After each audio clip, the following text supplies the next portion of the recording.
Idol, paano ka nga ba makakakain ng libre sa isang buffet sa loob ng cruise ship, mga idol? Yes, totoo yan. Libre lang ang kain natin dito ngayon, mga idol. Samahan nyo kung pasukin ang buffet ng cruise ship na to, mga idol. World Navigator ang pangalan niya. Dumiretso na nga agad tayo, mga idol, sa best part ng barko kung nasaan ang mga alak at mga pagkain, mga idol. Grabe, napakatindi ng barko na to, napaka high class, mga idol. Set up pa lang ng mga lamesa, mga idol, talaga namang yayamanin. Dito muna tayo umuna, mga idol. Appetizer natin, Caesar salad. Tingnan mo naman yung pinaghahaluan niya ng salad, mga idol. Keso yan, parmesan cheese. Grabe, napakasulit, napakamahal yan. Tapos ikaw na maglalagay ng mga toppings mo, mga idol. Naglagay ako ng bacon, anchovy, syempre sosyalen. Tapos cheese, mga idol, more parmesan yan. Tapos croutons, ayan.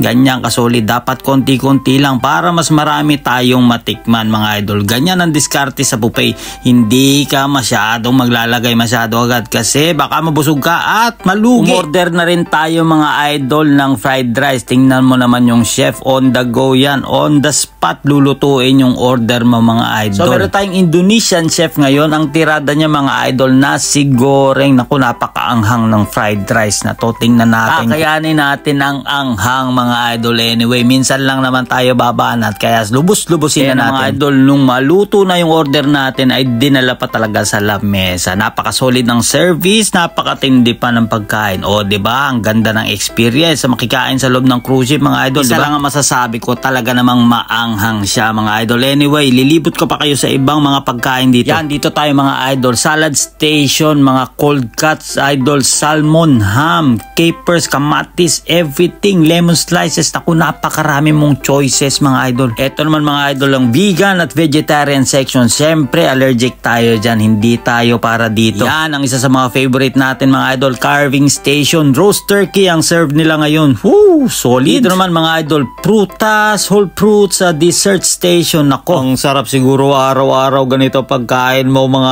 idol. Ano? Well, tikman na rin natin tong roast turkey, mga idol. Minsan lang naman tayo makatikim nito. Although, paborito natin ang manok, subukan na rin natin ng turkey, para diba? Ma-feel din natin na special ang ating pagkain. So, lalagyan din natin ng sauce at napakasarap, napakasolid niya, napakabait ng mga staff, mga idol. Ganyan din ang trabaho ko noon nung ako'y nagtatrabaho pa sa barko, mga idol. Part din ng trabaho namin yung mga kusinero na yan. Naalala ko tuloy bigla nung ako'y nagtatrabaho pa sa isang cruise ship, mga idol. Parehong-pareho din ang ginagawa ko noon. Anyway, shoutout nga pala sa kumpare ko, nag-imbita sa akin na makapasok dito sa cruise ship na to. Yung tanong ko kanina, mga idol, paano ka makakakain ng libre sa isang cruise ship? Ayan ang kasagutan, mga idol. Napadaong kasi ang barko nila dito sa lugar namin dito sa Norway at pinilano talaga namin na makabisita ako, mga idol. Hindi ka pwedeng basta-basta pumasok. Kailanganin mo ng visitors pass, mga idol. Pala, kinumusta rin tayo nung Indonesian chef, mga idol, yung nagluto ng nasi goreng natin at tinatanong niya kung okay lang daw ba. Sabi ko, sobrang anghang para sa akin. Iba kasi ang timpla ng anghang nila, mga idol. Masyadong mataas pero overall masarap naman siya talaga. Masyado lang talaga maanghang para sa akin. Anyway, maraming salamat sa panonood, idol. Nabusog ako ngayon. Idol nyo sa Norway. Follow for more. Bye-bye. Nice service, mga idol. Maraming salamat sa inyo.